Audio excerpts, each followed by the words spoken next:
Today we have a story about courage, born in the darkest hours of American history, when one woman's quiet strength changed the course of countless lives. If you enjoyed this story, consider subscribing and becoming part of our community. Where are you watching from? Let us know in the comments. We love hearing from our amazing viewers all around the world. From the recovered journal of Reverend Thomas Whitmore, dated 857, Charleston County. I write this account so that future generations might understand what transpired at the Fairmont estate. Though I confess the events still trouble my sleep these many months later, Esther Mae worked in the great house kitchen, had done so since she was but a child. She was known throughout the county for her gentle manner and the kindness she showed to everyone, free or enslaved. Her hands were always busy kneading bread before dawn, tending the vegetable garden, mending clothes by candlelight. The other house servants spoke of her with genuine affection, for she had a way of making even the hardest days bearable with a soft word or a shared smile. The Fairmont plantation stretched across 3,000 acres of Carolina lowland. Master Edmund Fairmont had inherited it from his father, along with the cruelty that seemed to run in their blood like a dark river. But it was his overseer, a man named Vincent Drake, who truly ruled those acres with an iron fist wrapped in calculated malice. Drake had arrived 2 years prior, a tall, lean man with cold gray eyes that never seemed to blink. He carried a leather-bound notebook everywhere, recording every perceived slight, every moment of rest, every whispered conversation. The field hands learned quickly to work in silence when he passed, for Drake had introduced a system of infractions, marks in his book that accumulated like drops of poison. Esther Mae first encountered his particular brand of control on a Tuesday morning in March. She had been asked to bring fresh linens to the overseer's quarters, a small cottage behind the main house.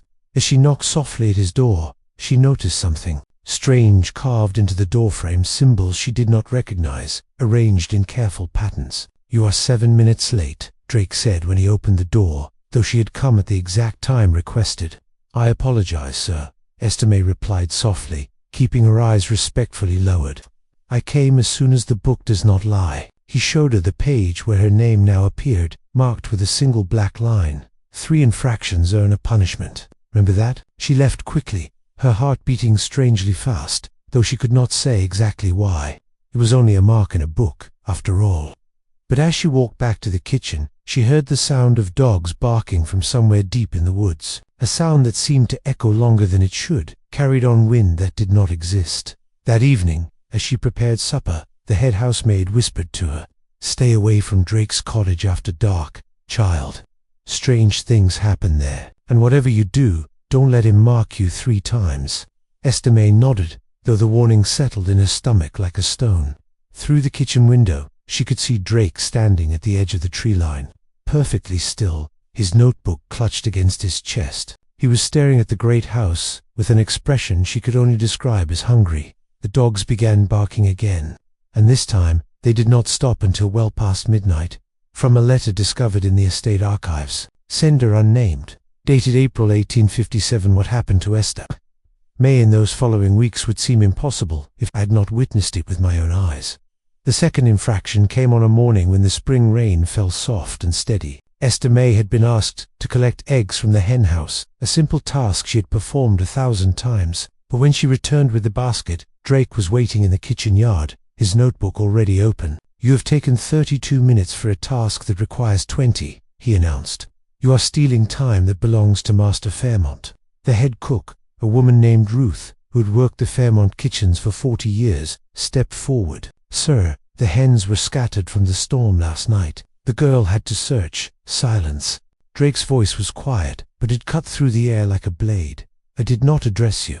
He drew a second line beside Esther Mae's name. She watched him do it, saw the careful precision of his penmanship, the way he seemed to take pleasure in the act. When he looked up at her, she saw something move behind his eyes, something that was not quite human. "One more, Esther," he said softly. "Just one more, and we will see what lessons the dogs can teach you about obedience." Ruth grabbed Esther Mae's arm after Drake left, pulling her into the pantry. "Lord have mercy, child. 2 marks already. You must be perfect now, you understand?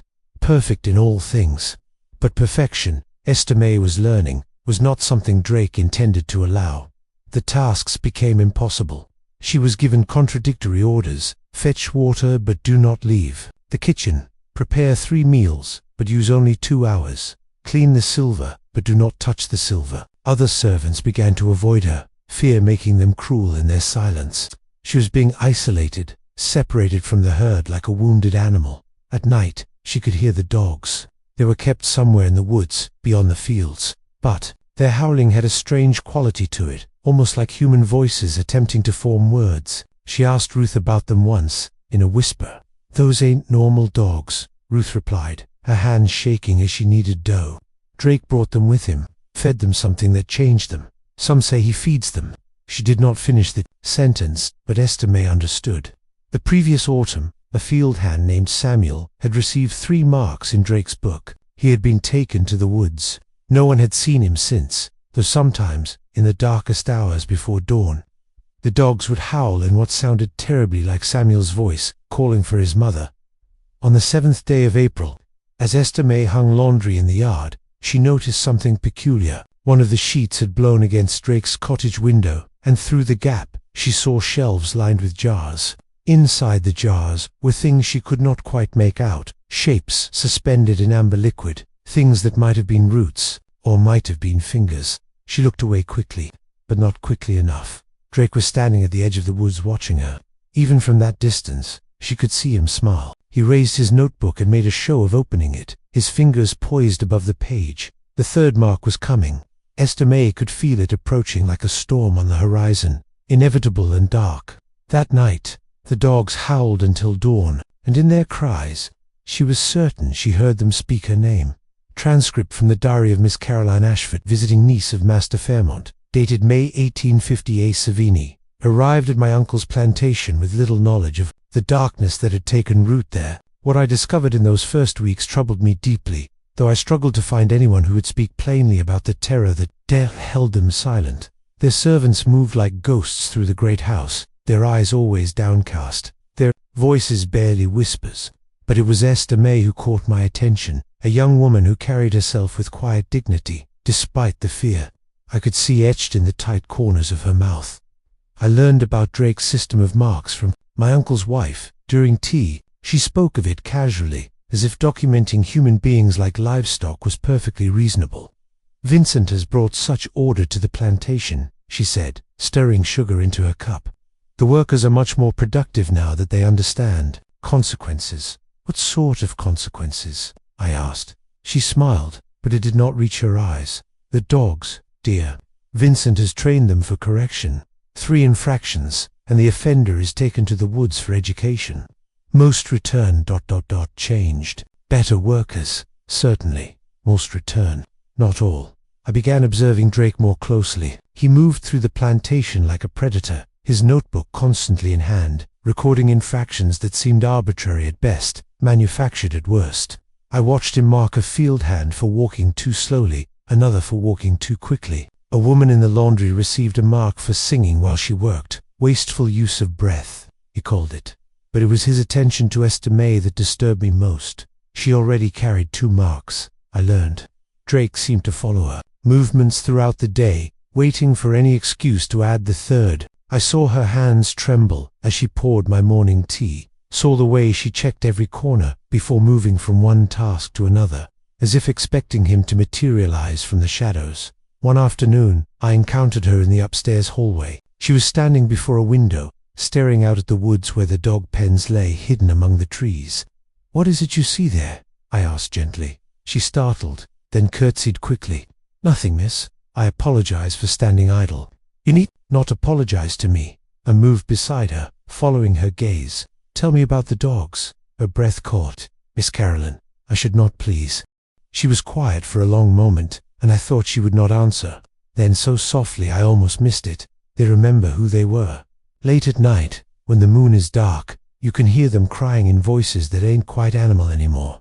Drake feeds them something from those jars in his cottage, something that keeps them between one thing and another, alive but not living, changed." A chill ran down my spine. "How do you know this?" Samuel told his brother, before he got his 3rd mark. Said Drake showed him the jars, showed him what was inside. Pieces of people who fought back, tongues and fingers preserved in some kind of mixture. Drake said the dogs need to taste rebellion to learn how to destroy it. I felt ill. This cannot be allowed to continue. Esther Mae looked at me with eyes that held no hope. Miss Caroline, you are kind to care. But Drake, he is protected. Your uncle values the profits Drake's methods bring. And Drake has made himself indispensable. That night, I could not sleep. The sound of the dogs reached even my second floor. Bedroom howling that rose and fell in patterns that seemed almost like language. I went to my window and saw Drake standing in the yard below, silhouetted by moonlight, conducting the howls like a maestro leading an orchestra of the damned dot the next morning. I found Esther Mae in the kitchen, her face pale. Ruth was gripping her arm, whispering urgently, "What has happened?" I asked. Ruth looked at me with terrified eyes. He gave her the third mark, Ms. for touching the silver without permission, though she was ordered to polish it. He has ordered her taken to the dogs tonight at midnight. Esther Mae stood very still, her hands clasped before her. She was not crying, though I could see her whole body was rigid with fear. "There must be something we can do," I said. "I will speak to my uncle." "Your uncle signed the order," Ruth interrupted. "Drake showed him the marks in the book. 3 infractions, 3 marks. The rules must be followed," your uncle said. "Order must be maintained." I looked at Esther Mae, at the quiet courage in her face, even as she confronted what might be her final hours. "What can I do?" I whispered. She met my eyes then, and I saw something shift in her expression. Not surrender, but a strange, calm determination. "Pray for me, Miss Caroline," she said softly, "and if I do not return as myself, remember who I was." From the Personal Journal of Dr. Henry Morrison, plantation physician, dated May 1850. Savini had been called to the Fairmont estate many times over the years, but never for a case quite like this. The request came by messenger just after sunset. "Come at once. Bring restraints and sedatives. A subject requires preparation for correction." I knew what that meant. Drake's dogs. When I arrived, I found Esther Mae sitting in a locked room in the overseer's cottage, her hands folded in her lap, her expression unnervingly peaceful. Drake stood outside the door, his notebook open, reading aloud from it like scripture. 3 marks, he intoned: lateness, theft of time, unauthorized handling of household property. "The rules are clear. The punishment is prescribed." "This is madness," I said, though I had little power to stop it. "She is a human being, not an animal to be. She is property," Drake interrupted, "that has failed to maintain acceptable standards. The dogs will remind her of her place. They always do." He unlocked the door and gestured for me to enter. I found Esther Mae standing now, her back straight, her eyes dry. Most people brought before Drake's dogs were hysterical by this point, had to be dragged screaming into the woods, but she walked forward with quiet dignity. "I am ready," she said simply. Drake's smile faded slightly. He seemed unsettled by her composure. "You understand what awaits you." "I understand that you are afraid," she replied softly. "Not of me, but of what I represent. People who will not break, no matter how hard you try to shatter them." His hand shot out and gripped her arm.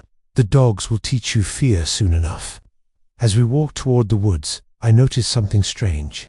Other servants had gathered at the edges of the yard, standing in silent witness. This never happened. Usually, everyone hid when Drake conducted his corrections, but tonight, dozens of them stood watching, their faces grave but unafraid. Ruth was there, and the field hands, and even some of the children. They were not protesting that would mean death, but they were refusing to look away. They were bearing witness. Drake noticed too. His grip on Esther Mae tightened. "Get back to your quarters," he shouted. "All of you." No one moved. The woods swallowed us, Drake, Esther Mae, myself, and 2 of Drake's assistants, who had been drinking whiskey to steel their nerves.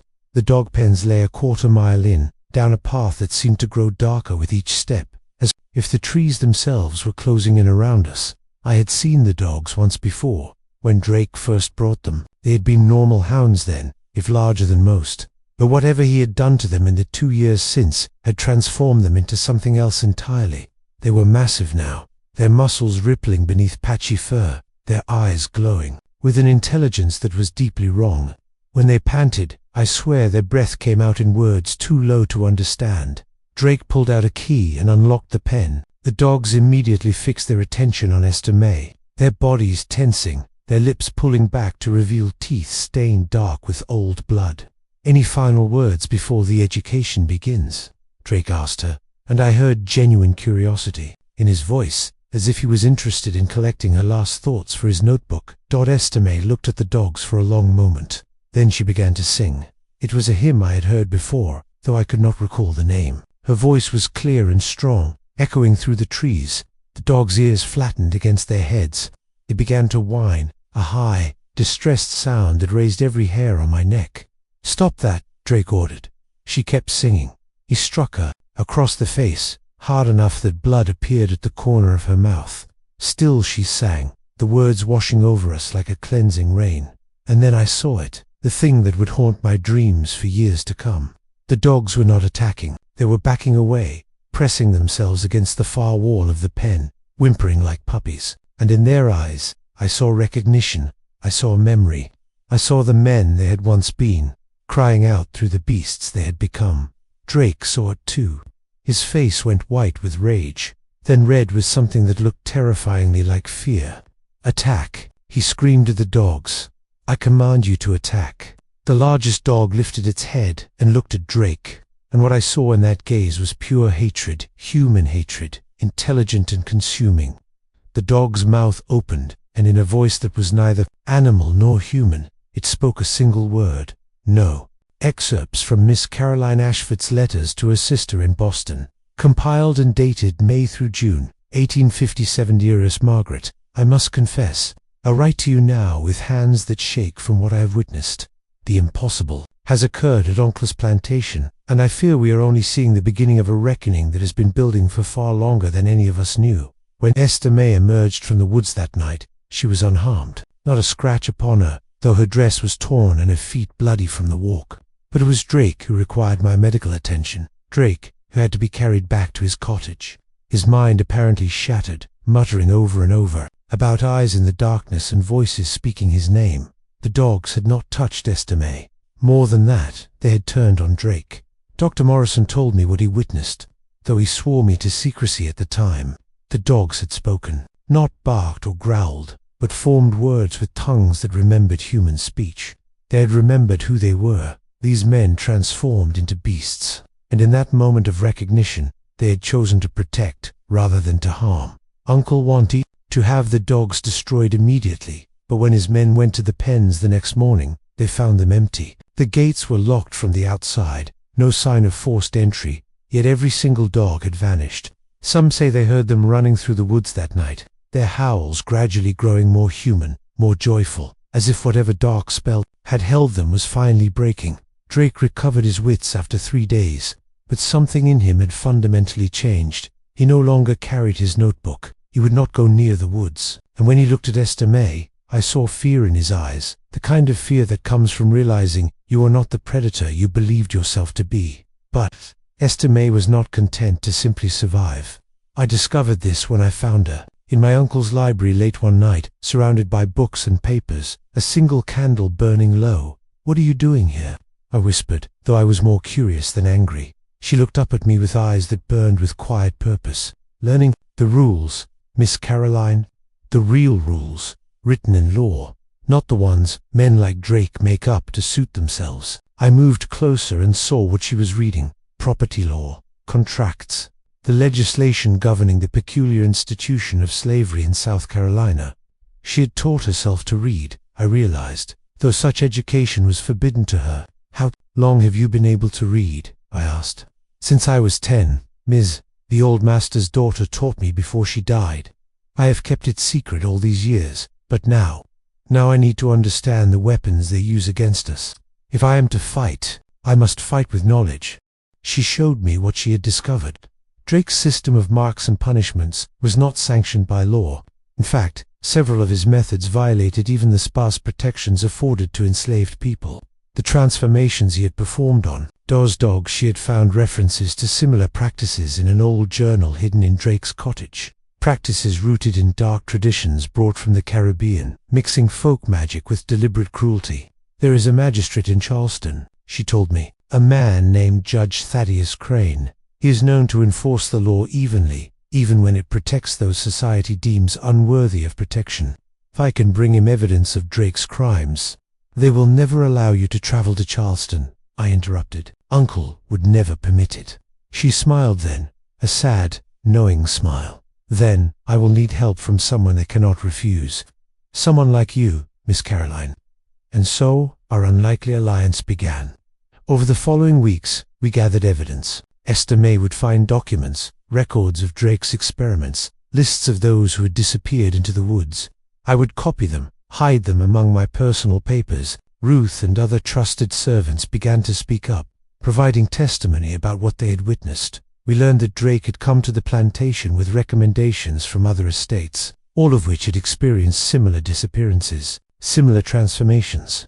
He was not an isolated madman, but part of a network. We realized overseers who shared forbidden knowledge, who pushed the boundaries of cruelty into something approaching the supernatural. The dogs had been his mistake. However, he had believed he could break the human spirit so thoroughly that he even transformed into beasts. His victims would remain obedient.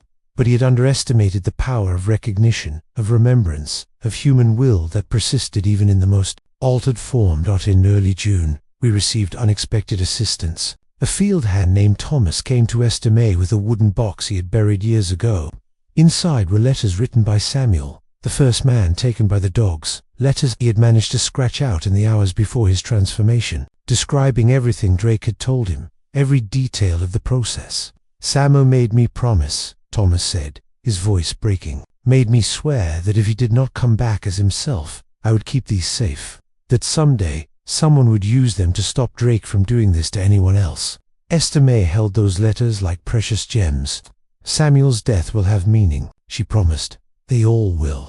That night, I wrote to Judge Crane, using my family name and position, to request an audience. I did not tell him the full truth, not yet, but I hinted at irregularities at my uncle's estate that required legal scrutiny. His response came within a week. He would visit the plantation in mid-June to conduct an inspection. When Esther Mae heard the news, I saw something in her face I had not seen before, hope mixed with terrible determination.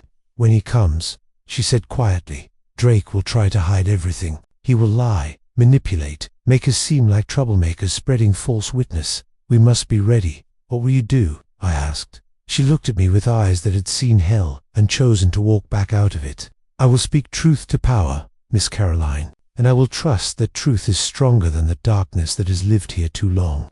In the woods beyond the plantation, we sometimes heard sounds that might have been the freed dogs running wild, or might have been something else entirely. The voices of all those who had suffered crying out for justice, waiting for their moment to finally be heard. From the official records of Judge Thaddeus Crane's investigation, begun June 15th, 1857, arrived at the Fairmont estate on a Thursday morning, expecting routine irregularities, perhaps improper accounting, minor violations of labor regulations. What I discovered instead was evidence of systematic torture disguised as plantation management.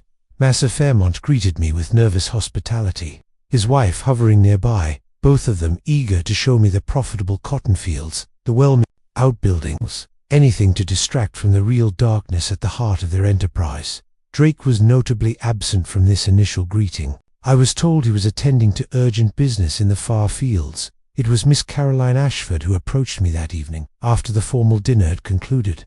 She carried herself with the proper deportment of a lady of her class, but her eyes held an intensity that immediately caught my attention. "Judge Crane, I have matters of grave importance to discuss with you," she said quietly. "Matters that concern violations of South Carolina law occurring on this very estate." I agreed to meet with her privately in the estate office. What she revealed over the next 2 hours shook me to my core. She presented documents, Drake's notebook with its system of arbitrary infractions, medical records from Dr. Morrison detailing injuries consistent with animal attacks, a list of enslaved people who had vanished over the past 2 years. She showed me Samuel's letters, written in a shaking hand, describing the process of transformation Drake had threatened him with, but it was the testimony she had collected that proved most damning.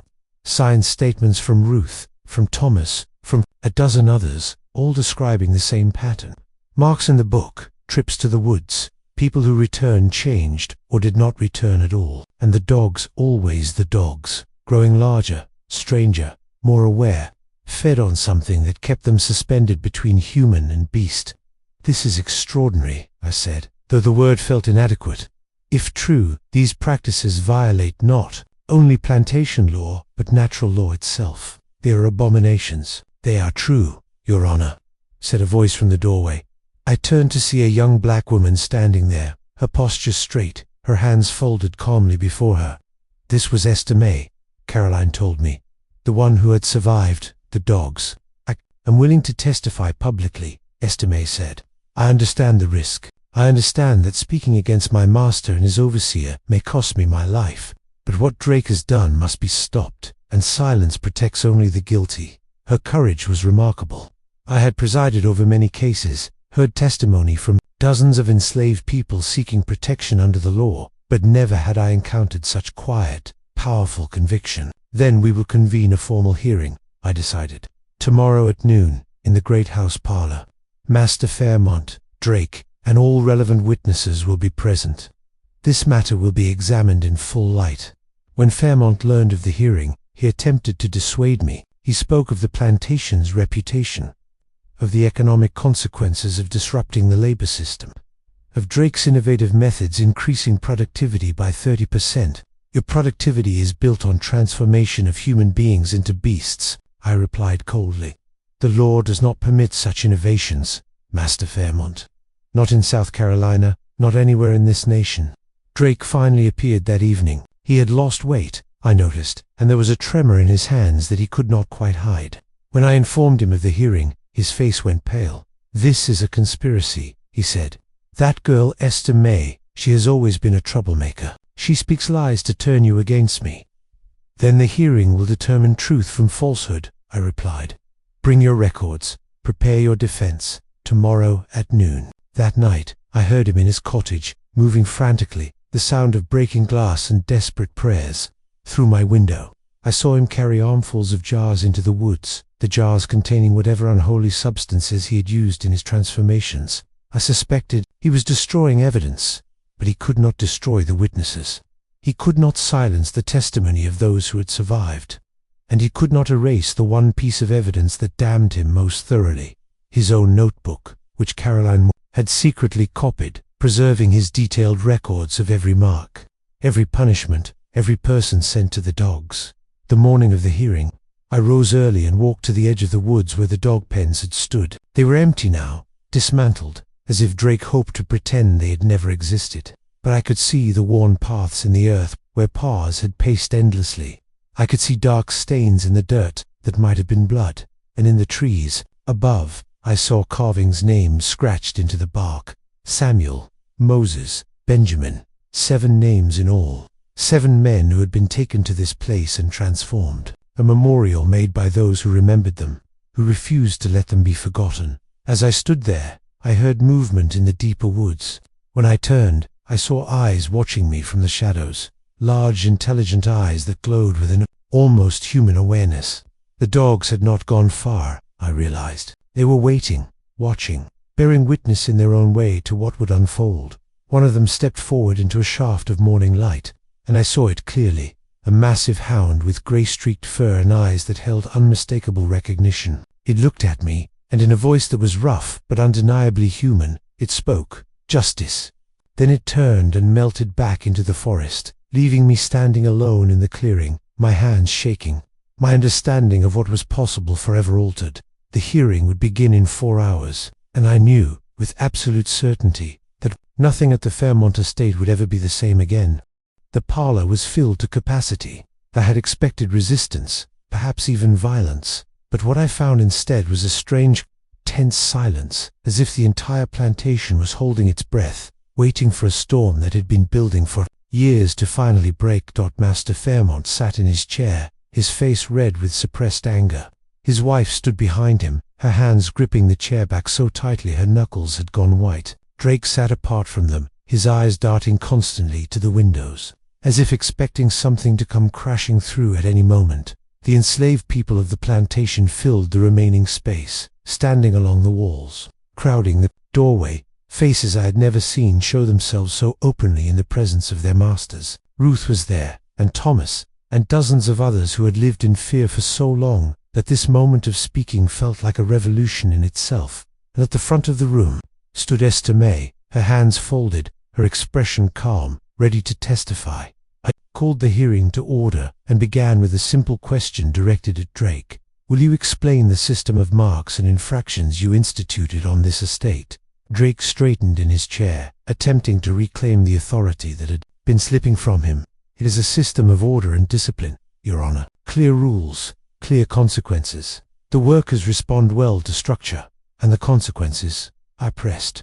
Specifically, what happens when a person receives 3 marks in your book? A muscle twitched in his jaw. They receive correction, educational measures to ensure future compliance. By dogs. The room seemed to contract around those 2 words. Drake's composure cracked slightly. Working dogs. Yes. Trained to assist in managing difficult cases. I opened the notebook Caroline had provided me, the copy of Drake's own records. I will read from your entries, dated last October. Subject Samuel. 3 marks accumulated. Prepared mixture 73, as per the old formulae. Subject resisted transformation initially, but achieved full conversion after 6 hours. Retained basic obedience training. Subject no longer recognized his own name. The color drained from Drake's face. That is taken out of context. What mixture? I demanded. What transformation? Explain to this hearing what you did to Samuel. I did nothing. These are lies, forgeries. They are written in your own hand. I slammed the book on the table. I have shown these entries to 3 different magistrates. The handwriting matches samples of your official reports. This is your notebook, your documentation of your crimes. Fairmont stood abruptly. Judge Crane, I must protest this entire proceeding. Vincent Drake has been an exemplary overseer. Whatever methods he employed were necessary for sit down, Master Fairmont. My voice carried the full weight of judicial authority, or I will hold you in contempt and have you removed from your own parlor. He sat, but his eyes burned with rage. I turned to Esther Mae. Will you tell this hearing what happened when you received 3 marks? She stepped forward, and I saw Drake stiffen, saw him grip the arms of his chair as if preparing to bolt, but he remained seated, trapped by the gaze of dozens of witnesses who would not let him flee. Esther Mae's voice was steady and clear. He took me to the woods. 2 pens where he kept men who had been changed into dogs, men who had been fed, mixtures that warped their bodies but could not quite destroy their souls. He intended to do the same to me, to transform me into a beast that would obey without question, that would forget my name and my humanity. But you were not transformed, I said gently. Why? Because the men in those pens remembered who they were, she replied, and her voice carried a power that filled the entire room. Despite everything Drake had done to them, despite the pain and the horror and the violation of their very being, they remembered when I sang to them, when I reminded them with words and melody that they were beloved children of God, not beasts. They chose to remember their humanity instead of surrender to his cruelty. Drake shot to his feet. She is lying. She used witchcraft, dark magic, to bewitch the animals. The animals were men. Esther Mae's voice rose for the first time, cutting through his protests like a bell. Samuel was a man. Moses was a man. Benjamin, Joshua, Elijah, Daniel, and Thomas were men. You took them to those woods, and you fed them potions meant to break their spirits, to trap them between human and beast, so that you could control them perfectly. But you failed. Vincent Drake. You failed because you do not understand that the human soul cannot be broken, only bent, and it always remembers the way back to itself. The room erupted. The enslaved people began to speak all at once, confirming her testimony, sharing their own stories. Ruth described hearing the dogs cry in human voices. Thomas told of Samuel's letters, of the warnings he had left behind. Dr. Moore's son, who had been standing in the corner, stepped forward and confirmed that he had witnessed the dogs speak, had seen them protect Esther Mae instead of harm her. Drake was shouting now, denying everything, but his voice was lost in the tide of testimony. And then, from outside, came a sound that silenced everyone, howling, but not the howling of dogs, the howling of men trapped in canine bodies, calling out in voices that were fighting their way back to human speech. The sound grew closer, and I saw Drake's face go ashen. The doors to the parlor burst open, and they entered, 7 of them. The dogs Drake had created, grown massive and strange, but walking upright now, their bodies shifting and changing even as we watched. The transformations were reversing, I realized. Slowly, painfully, these men were reclaiming their original forms. The one in front, the largest, with gray-streaked fur that was already receding to reveal dark human skin beneath fixed its changing eyes on Drake. "Samuel," it said, and the voice was more human than animal. "Now my name, is Samuel." Drake broke. He lunged for the door, but Thomas and 3 other field hands blocked his path. He fell to his knees, his hands covering his face, his whole body shaking. "Mercy," he whispered. "Please, I beg you, mercy." Samuel's voice was growing clearer with each word, his body continuing its painful metamorphosis back to human form. "Did you show mercy when you forced that poison down my throat? When you laughed as I screamed and felt my bones reshape themselves? When you told me I would never speak my own name again?" I raised my hand for order. "This hearing has heard sufficient testimony. Vincent Drake, you are hereby charged with assault, unlawful imprisonment, and practices of transformation that violate both natural and civil law. You will be taken into custody and transported to Charleston for formal trial." Fairmont made one last attempt to intervene. "Judge Crane, the economic impact of removing my overseer." "Your overseer is a monster," I said flatly. "And you, master, Fairmont, will answer for your own complicity. You knew what was happening in those woods. He profited from the fear Drake created. He signed the order that sent Esther Mae to what you believed would be her transformation. The law will decide your fate as well." As Drake was led away in chains, Esther Mae remained standing at the front of the room, her eyes closed, tears finally streaming down her face, not tears of sorrow, but of release, of a burden finally lifted. Dodruth went to her, wrapping her arms around the young woman who had refused to be broken, and all around them, the people of the plantation began to sing the same hymn Esther Mae had sung in the woods that night, a song of deliverance, of survival, of souls that had walked through hell and emerged still whole. Samuel and the others stood in the doorway, their transformations incomplete but irreversible now, caught forever between what Drake had made them and what they had been. But in their eyes, I saw something Drake had never expected to see again. I saw hope. The trials lasted through the autumn. Drake was found guilty on all charges and sentenced to life imprisonment in the state penitentiary, where he would spend his remaining days in his cell. He could never leave a small measure of the confinement he had imposed on others. Master Fairmont was stripped of his overseer license and required to pay restitution to the families of those who had been transformed. His estate's reputation never recovered, and within 2 years he was forced to sell the land at a loss. But it is the fate of the others that I wish to record here, for their stories deserve to be preserved. Samuel and the 6 others who had been transformed never fully returned to their original forms. The process Drake had used was too powerful, too deeply rooted in dark knowledge that should never have been awakened. They remained caught between human and canine, their bodies larger than normal men, their features blended, their voices rough but intelligible.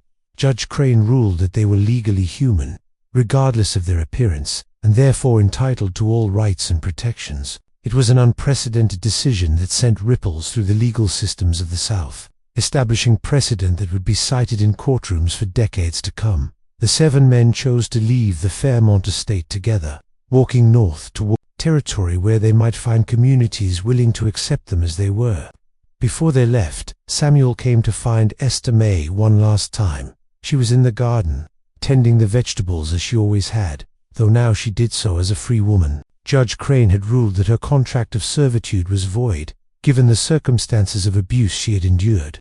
"I wanted to thank you," Samuel said, his changed voice still adjusting to human speech patterns, "for remembering us, for refusing to let us become the beasts he tried to make us."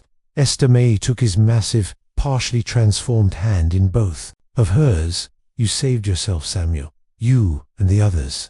You chose to remember who you were, even when everything was trying to make you forget. Will you be all right here?" he asked, looking around at the plantation that held so much pain. She smiled, and it was genuine. "Miss Caroline has asked me to come to Boston with her. She says there are schools there, colleges where a woman might study if she has the mind for it. I think I would like to learn about the law, Samuel, to understand the words that we use to bind us, so that I might learn how to use those same words to set others free." He nodded slowly, understanding. Then this is not an ending. No, she agreed. It is a beginning. For all of us. Caroline Ashford did indeed take Esther Mae to Boston, where the young woman studied at a female academy and later became known as a powerful advocate for the rights of the enslaved. She never returned to South Carolina, but her testimony from that hearing was published in abolitionist newspapers across the North, inspiring others to speak out against the cruelties they had witnessed. Ruth remained at the plantation, but under new management, a Quaker family from Pennsylvania who ran the estate without overseers, without marks, without fear. She lived to be 93 years old, and on her gravestone, placed there by those who loved her, were carved the words, "She stood witness, she remembered." As for the 7 transformed men, stories of them appeared in reports and letters over the following decades. They were seen in Ohio, helping escaped slaves along the Underground Railroad. They were spotted in Canada, living in a community that welcomed them without question. They were heard in the woods of Pennsylvania, their voices raised in song on moonless nights. Some said they grew more human with each passing year, the transformations slowly reversing as time and freedom healed what cruelty had broken. Others claimed they remained as they were, living proof of what humans could survive and still remain whole. I cannot say which stories are true, but I know this: on dark nights in the South, when the wind moves through the pines and the moon hangs low, people still hear howling in the distance. And in that howling, if you listen carefully, you can hear words. Words of warning, words of remembrance, words that say, never forget what was done here. Never forget what we survived. Never forget that the human spirit, once awakened to its own dignity, cannot be transformed into something less than what God made it to be. This is the account of Esther Mae and the transformed men of Fairmont Estate, preserved in multiple sources and compiled here so that future generations might understand what transpired in those dark woods in the year of our Lord, 1850-7. May we learn from their courage, may we remember their suffering, and may we never permit such cruelty to take root in human hearts again.